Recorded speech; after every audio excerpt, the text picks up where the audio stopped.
평안히 가나안 땅 세겜 성읍에 이르러 그 성읍 앞에 장막을 치고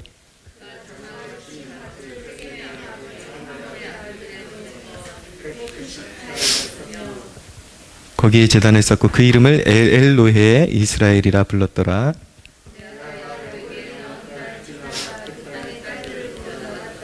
히위 족속 중 하몰의 아들 그 땅의 추장 세겜이 그를 보고 끌어들여 강간하여 욕되게 하고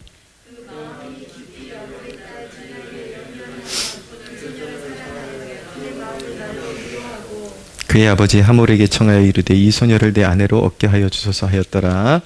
조금 더 읽겠습니다. 35장 1절에서 7절입니다. 35장 1절에서 7절.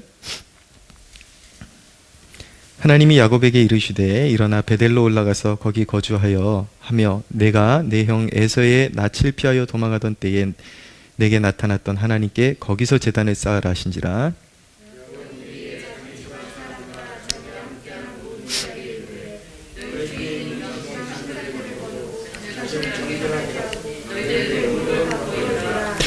우리가 일어나 베델로 올라가자 내 환난 날에 내게 응답하시며 내가 가는 길에서 나와 함께 하신 하나님께 내가 거기서 제단을 쌓으려 하노라 하매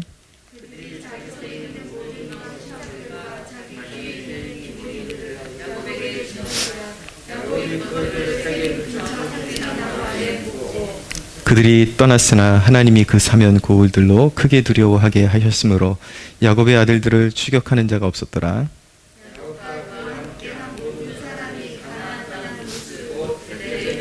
함께 그가 거기서 제단을 쌓고 그것을 엘베델이라 불렀으니 이는 그의 형의 낯을 피할 때에 하나님이 거기서 그에게 나타나셨습니다. 아멘. 네, 부탁 말씀드립니다. 돌아오는 주일날 이제 21일 기도회가 마무리가 됩니다. 주일날 여태까지 달려온 그 모든 것들이 온전히 온전함 가운데 잘 마무리될 수 있도록 주일 예배 이후에 식사 이후에 기도회까지 다 참석하셔서 거기까지 가서 이제 기도회가 마무리되게 됩니다. 그래서 그날만큼은 모두 예배 후 기도회에 참여해 주셔서 이 기도 21일 동안의 기도회가 아름답게 잘 마무리될 수 있도록 그렇게 참여를 부탁드리겠습니다. 오늘 말씀의 주제는 신앙개혁의 중간에 멈추는 일을 허락하지 말아야 한다라는 주제입니다. 항상 깊은 체험 이후에 영적으로 빠져드는 안일함을 조심해야 합니다. 어제 야곱이 야복강가에서 하나님과 씨름하고 승리하는 대목을 우리가 살펴보았는데 하나님의 축복을 이제 승인받게 되면서 하나님을 이제 자신의 삶 가운데 영입하게 되는 거죠. 승인 받으면서 형 에서가 자신을 죽이려고 이제 달려들 것이라고 생각했던 그 위기에서 이제 뜻밖의 형의 그런 환대를 받고 위기를 넘기게 되었죠. 하나님께서 에서의 마음을 만져주셨기 때문에 그렇게 환대할 수 있는 마음을 주신 것입니다. 근데 그렇게 깊은 영적인 체험과 응답을 체험한 이후에 야곱이 또 다시 어떤 시험에 걸려 넘어지게 되는 사건이 오늘 저희가 읽은 그 기사입니다. 오늘 원래 제가 이 다니엘 기도회 하기 전에 설교 목록을 이렇게 다 짜놓습니다. 제목을 다 짜놓고 근데 그 순서대로 또 안 하고 거기서 기도하면서 오늘 더 전하면 적합할 메시지를 이제 발췌를 해가지고 묵상하고 설교를 준비하는데 좀 하나님의 인도하심을 느낄 때가 있습니다. 이렇게 어떤 순서를 앞으로 당겼는데 그날 딱 그 필요했던 한 사람이 이제 찾아와서 그 말씀을 듣고 자기 인생의 문제에 어떤 실마리를 찾게 되고 해결함 받는 그런 이제 역사들도 경험하곤 하거든요. 근데 오늘을 원래 이 본문이 아니고 이 본문은 아예 제 설교 리스트에 없었는데 어저께 설교를 마치고 나니까 이 본문을 꼭 해야 되겠다라는, 이 대목을 꼭 해야 되겠다라는 마음에 그런 좀 깊은 감동이 있어서 이 주제를 꺼내들게 되었습니다. 은혜를 받고 난 이후에 넘어지는 것을 조심해야 되고, 또 신앙 개혁이 중간에 어정쩡하게 멈춰 서면은 큰 폐단을 겪는다라는 것을 경고해 줄 필요가 있다라는 것을 제 마음에서 계속 이렇게 되뇌이게 되었습니다. 그래서 성도분들과 함께 나누고 싶어진 것이죠. 하나님께서 야곱에게 베델로 돌아가라고 말씀하셨는데, 베델은 애초에 형 에서를 피해서 야곱이 젊은 날에 도망갈 때에 이제 거기다가 돌베개를 베고 자다가 거기서 하나님의 임재를 경험하게 되고, 그 돌베개를 세워서 기름을 붓고 거기서 예배했던 그 자리, 그래서 야곱의 삶 가운데 아주 획기적으로 하나님을 인격적으로 만났던 자리, 그리고 자신을 무사하게 이렇게 귀환시켜 주시면 평생의 하나님으로 섬기겠다고 이렇게 서원했던 자리, 그것이 바로 베델입니다. 근데 하나님께서 이제 외삼촌 그 하란 라반의 그 집에서 야곱이 한창 이제 연단받고 세월이 무르익었을 때 창세기 31장 13절에 보면 나는 베델의 하나님이다 라고 하시면서 나타나서 이제 그 베델의 그 신앙 회복의 자리, 이전에 네가 내게 그 돌기둥을 세우고 기름 붓고 인격적으로 나를 만나고 나에게 삶을 드리겠다고 했던 그 자리로 돌아가라, 거기서 제단을 쌓아라, 그렇게 하나님께서 명령을 내리시고 여행을 떠났던 것이죠. 쉽게 말씀드리면 온전한 신앙 회복을 위해서, 완전히 하나님만을 섬기는 이제 민족을 세우기 위해서 이제 떠나게 된 것입니다. 그런데 야곱은 그 형 에서로부터 이렇게 받던 위협을, 그 위협에서의 위기를 지나고 나서 곧장 베델로 올라가야 되는데, 이제 우양도 많고 그러니까 가산이 많고 그러니까 쉬엄쉬엄 올라갔겠죠. 조금 여기 지역 한 군데서 쉬고 올라가는데, 문제는 잠깐 쉬고 올라갔어야 되는데 세겜이라는 곳에서 야곱이 아예 눌러 살게 됩니다. 거기가 아마 여러 환경적으로 좋았던 모양입니다. 그래서 디나가 그들의 딸을 보러 구경하러 나갔다라는 대목을 보면 문화적으로도 사람들이 굉장히 이렇게 꾸미기를 좋아하는, 아주 오래전 이야기임에도 불구하고 그 시절에는 아주 좀 화려하고 무언가 볼만한 것들이 많은 도시였다라는 것을 짐작할 수가 있습니다.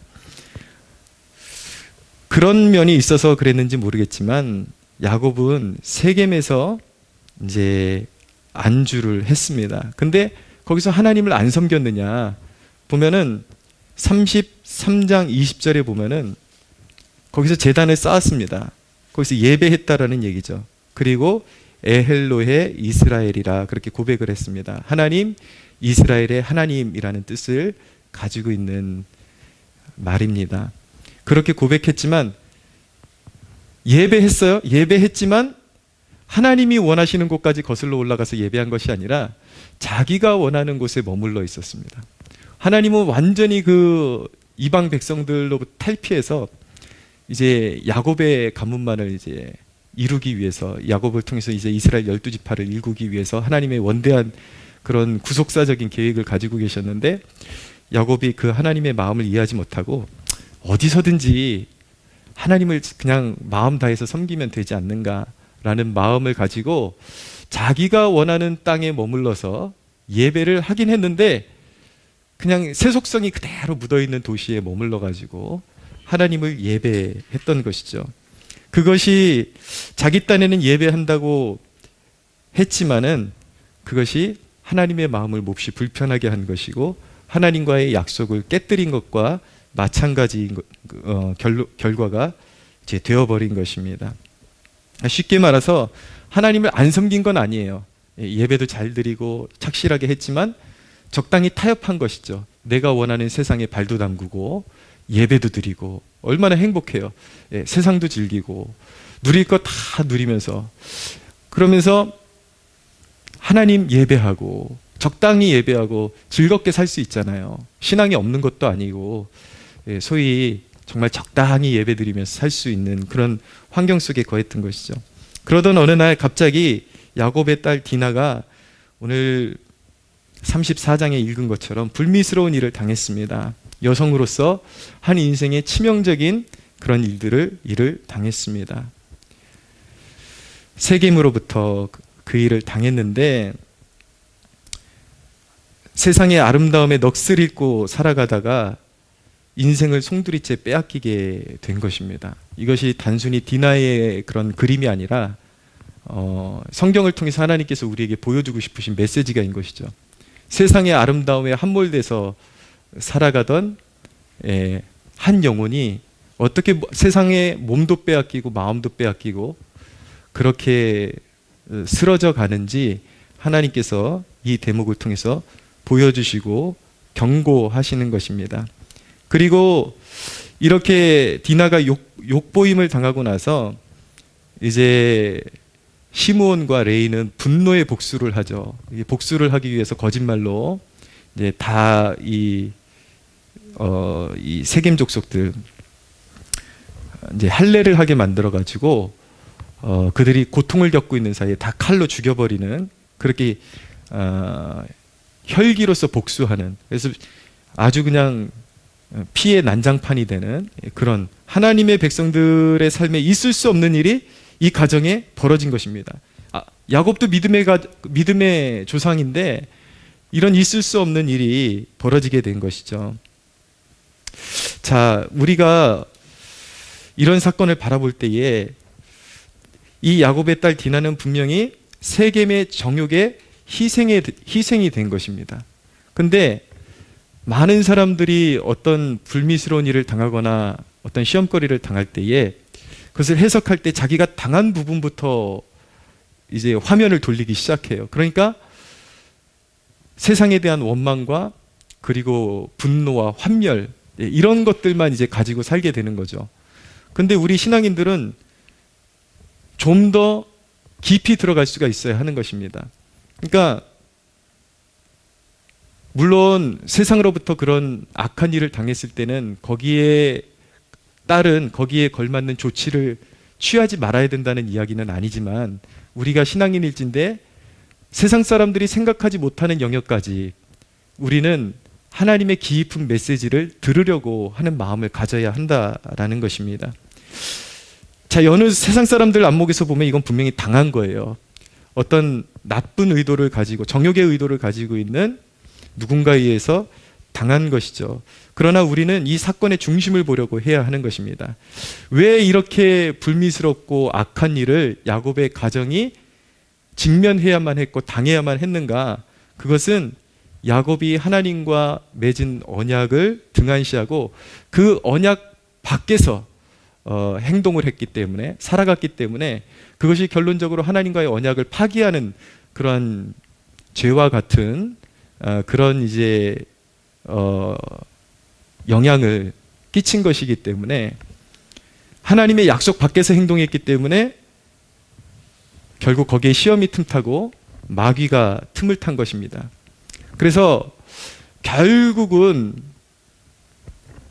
불순종은 불행을 부른다라는 것을 우리가 배워야 하는 것입니다.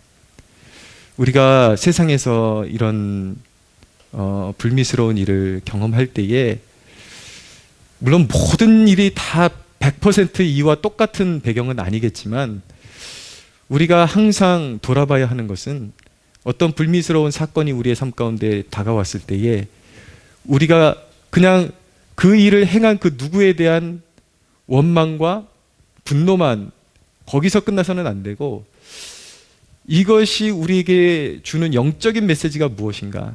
하나님께서 뭐 때문에 이 일을 방관하셨고 허락하셨을까?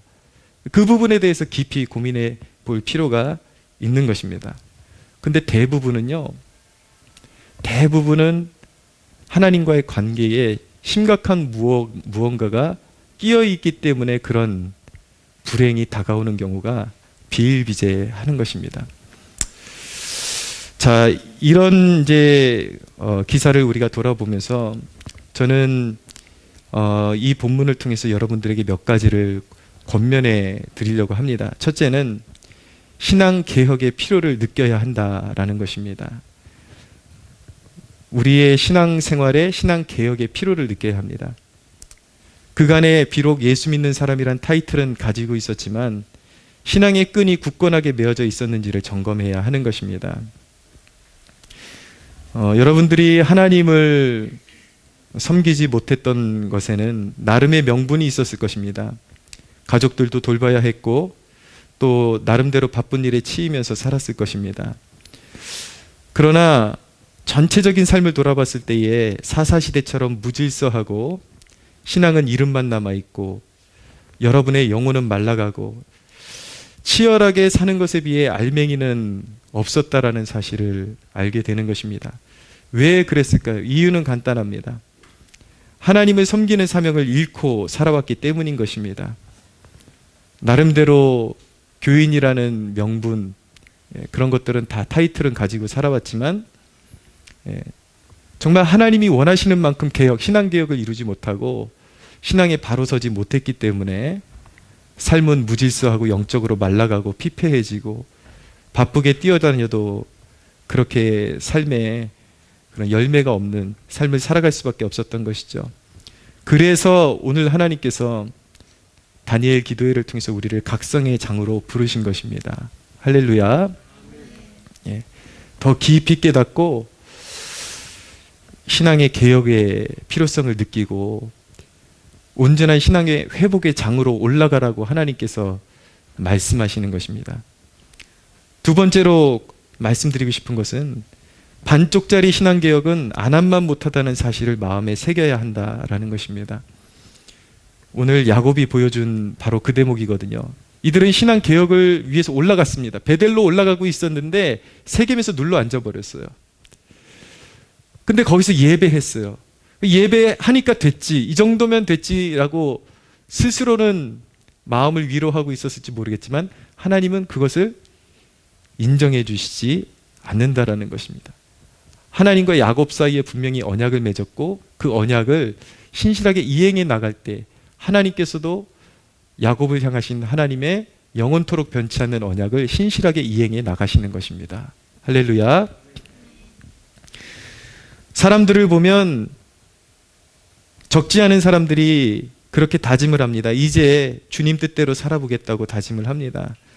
그리고 나와서 신앙 회복을 했다고 하는 수준이 그냥 주일 예배 출석하는 정도, 그 정도가 신앙 회복을 이루었다라고 스스로 마음에 위안을 주는 정도인 것입니다. 그나마 주일 예배를 드릴 때에 마음과 정성과 온 마음을 다해서 진정으로 영과 진리로 드려지는 예배를 하나님께 드리고 있다라면 괜찮은데, 문제는 무엇이냐면 그냥 껍데기, 내 몸통만 예배당에 와 있다라는 거, 그거에 안주하고 마음도 없이 예배드리고 이전과 전혀 다른 삶을 추구하지도 않은 채 똑같이 살아갑니다. 그냥 어떤 삶의 계기가 돼서 예배당에 이제 발은 밟게 되었는데 전혀 삶의 내용에 각성이 없고 변화가 없는 것이죠. 그것은 신앙개혁이라고 말할 수가 없는 것입니다. 그렇기 때문에 여전히 하나님의 은혜는 그들의 삶에 임하지 않습니다. 그들은 의아해하죠. 왜 나는 지금 주일 성수를 회복했고 예배를 회복했는데 내 삶은 이렇게 여전히 곤고하고 영은 말라가는 것이지? 스스로가 양심이 살아있다라면 우리는 왜 그런지에 대해서 분명히 깨달을 수가 있어야 합니다. 예배를 드리긴 드렸지만 껍데기만 드리고 있기 때문에 실제적인 신앙개혁이 하나도 이루어지지 않았다는 것이죠. 그들의 삶 가운데 그런 하나님의 은혜가 드리워지지 못하는 이유는 그들의 개혁 자체가 진실성이 없기 때문인 것입니다. 세상 속에서 일할 때에도 간판은 기독교식으로 걸고 일을 하는 사람들을 볼 때가 있습니다. 무슨 일을 하든지 장사를 하든지 사업을 하든지 타이틀은 기독교식으로 뭐 어디 성경에서 나오는 이름 걸고 그렇게 이제 장사하고 일을 하는 사람들을 보는데, 그러나 정말 하나님을 섬기기 위해서 그런 일을 하는 사람들은 찾아보기가 너무 희박합니다. 그들의 경영 방식은 여전히 세상과 똑같습니다. 하나도 개혁이 없는 거예요. 경영주의신 하나님을 인정하지 않습니다. 하나님을 위해서 일을 한다고 해놓고 하나님께서 수입을 줘도 11조도 드리지 않고 감사도 제대로 하지 않습니다. 운영 방식에 있어서도 정직하지도 않습니다. 성실하지도 않습니다. 사실 하나님께 영광 올려드릴 마음은 털끝만치도 없었고 하나님을 이용만 하려고 했던 것이죠. 성경적인 이름만 채용하면 하나님이 그래도 복 주시지 않을까? 그래도 성경적인 그런 타이틀을 걸고 명분을 세우고 하나님의 영광을 위해서 일을 하면 하나님이 복 주시지 않을까? 오로지 하나님이 자기를 서포트하는 데만 혈안이 되어 있고 자기는 그것을 통해서 무엇을 위해 일해야 되고 하나님을 섬겨야 하는지에 대해서는 망각하고 살아가는 사람들. 그러니 버젓이 이름은 늘 거룩하게 걸어놨는데, 성경의 용어들을 걸어놨는데 하나도 세상에 도전이 되지 못하고 축복을 받지 못하는 모습들을 발견하게 되는 것입니다. 제가 실제로 요 근래에도 경험해 놓은 한 사례는, 어느 카페를 갔더니 성구 하나님의 말씀을 벽에다가 크게 걸어놨어요. 여기저기다가 다 크게 걸어놨는데, 와, 여기 사장님이 믿는 분이구나. 그래서 몹시 반가웠는데 사장님이 어찌나 불친절하든지요, 제가 속마음으로 그 성경 구절을 떼어버리고 싶었습니다. 차라리 저걸 그냥 달지나 말지. 저런 성경 구절을 버젓이 걸어놨을 땐 그래도 뭔가 영향력을 끼치고 싶고 이 사업체는 하나님의 것이다라는 선언을 하고 싶었기 때문에 그렇게 걸어놨을 거 아니에요. 그러나 그의 행색을 통해서는 하나님이 전혀 느껴지질 않아요. 여러분, 성구 하나 걸어놓는다고 거기서 하나님이 느껴집니까? 사장이 불친절한데, 직원들이 불친절한데. 여러분, 우리의 삶이 성경의 진실성을, 우리의 행실이 성경의 진실성을 입증하는 도구라는 사실을 한순간도 잊지 마시기를 바랍니다. 예. 성경 구절만 걸어놓고 나 이제 하나님의 뜻대로 살 거야, 성경 구절만 걸어놓고 회사 이름만 늘 타이틀을 무슨 에베네셀이니 뭐 어디서 그렇단 거 다 이렇게 주워 와가지고 걸어놓고 세상과 똑같은 방식으로 경영하고, 그나마 하나님이 복 주시면 하나님하고 약속했던 그 약속을 신실하게나 지키는가? 이제 바쁘다는 핑계로 요리조리 빠져나가면서 교회는 섬기지도 않고 하나님의 일에 등한시하고, 그게 무슨 개혁입니까, 여러분? 그러니 하나님께서, 하나님의 언약이 그들의 삶 가운데 함께 하시겠습니까? 하나님의 은혜가 그들을 두르고 보호하시겠습니까? 그렇게 반쪽짜리 신앙으로 살아가니까 하나님의 은혜란 그들의 삶 가운데 너무 먼 거리에 있는 것입니다. 이제 하나님의 뜻대로 살아봐야지 했지만 변화의 실체가 없다면 소용이 없는 것입니다. 여러분, 주의 일 좀 합시다 하면 세상에서 가장 바쁜 사람이 되었다가 실상은 소모적인 시간을 보내고 있다면 그것은 하나님 앞에 가증한 것입니다. 사랑하는 여러분, 오늘 야곱의 기사를 통해서 하나님께서 우리에게 경고하시고 마음에 담아두라고 하시는 그 음성을 영민하게 캐치할 수 있는 여러분들 되셨으면 좋겠습니다. 반쪽짜리 개혁은 안 된다라는 것입니다. 분명히 하란에서 떠났는데 베델로 가기로 약속했는데 온전한 신앙개혁을 하나님께서는 원하셨는데 세겜에서 적당히 눌러 살면서 이제 신앙개혁을 이루었다고 하니까 하나님의 그 옷자락으로 두루심이, 그러니까 하나님의 그 두루심에 밖으로 스스로 나가버리니까 세겜에서 봉변을 당하고 그렇게 치욕을 당할 수밖에 없게 되는 것입니다. 세 번째로 여러분들에게 드리고 싶은 메시지는, 여러분의 신앙개혁이 마음과 삶과 예배까지 이어지도록 하십시오. 35장 다시 한번 보겠습니다. 그런 마음으로 하나님께서 우리에게 원하시는 개혁의 그 깊이가 어디까지인지를 마음에 염두하면서 이 본문 7절까지, 1절에 7절까지 한번 같이 또박또박 천천히 읽어보겠습니다. 시작. 하나님이 야곱에게 이르시되 일어나 베델로 올라가서 거기 거주하며 내가 내 형 에서의 낯을 피하여 도망하던 때에 내게 나타났던 하나님께 거기서 제단을 쌓으라 하신지라. 야곱이 이에 자기 집안 사람과 자기와 함께한 모든 자에게 이르되 너희 중에 있는 이방 신상들을 버리고 자신을 정결하게 하고 너희의 의복을 바꾸어 입으라. 우리가 일어나 베델로 올라가자. 내 환난 날에 내게 응답하시며 내가 가는 길에서 나와 함께 하신 하나님께 내가 거기에서 제단을 쌓으려 하노라 하매 그들이 자기 손에 있는 모든 이방 신상들과 자기 귀에 있는 귀고리들을 야곱에게 주는지라. 야곱이 그것들을 세겜 근처 상수리 나무 아래에 묻고 그들이 떠났으나 하나님이 그 사면 고울들로 크게 두려워하게 하셨으므로 야곱의 아들들을 추격하는 자가 없었더라. 야곱과 그와 함께한 모든 사람이 가나안 땅 루스 곧 베델에 이르고 그가 거기서 제단을 쌓고 그곳을 엘베델이라 불렀으니 이는 그의 형의 낯을 피할 때에 하나님이 거기서 그에게 나타나셨습니다라. 아멘. 하나님의 마음을 조금이라도 느끼시겠습니까? 여러분, 진정한 이 35장 1절에 7절은 진정한 개혁이 무엇인지에 대한 모든 내용을 담고 있습니다. 개혁은 마음을 정결하게 하는 것입니다. 이제 세상 것에 집착했던 불순한 생각을 버리고 주님만 따르겠다라는 결단이 있어야 하는 것입니다. 개혁은 삶의 내용을 바꾸는 것입니다. 여기 보면은 오늘 35장 요 말씀에 보면 의복을 바꿔 입으라 그러죠. 그리고 귀금속을 다 떼어서 야곱이 가져다가 상수리 나무 아래다 묻어버린다라는 것을 말씀하고 있습니다. 이것은 다시 세상에 집착하게 하거나 빠져들게 하는 환경적인 요인들을 다 벗어버리는 결단을 말씀하고 있는 것입니다. 여러분이 하나님을 경외한다고 해서 하나님을 경외한다고 하면서 유흥업소에 들락거리거나 허영이 가득한 친구들과 여전히 어울려 다니거나 죄된 일에 몸담고 있다면 여러분을 구원하시기 위해서 피 흘려주신 예수님의 그 거룩하신 보혈을 욕되게 하는 것이고 하나님의 선한 의도에도 불구하고 여러분의 불순종으로 인한 쓴 열매들을 지속적으로 맛보아야 하는 것입니다. 사랑하는 성도 여러분, 안일했던 과거는 오늘 이 본문의 야곱과 함께 상수리 나무 밑에 파묻어버리는 여러분들 되시기를 축복합니다. 마음을 다해서 하나님을 섬기십시오.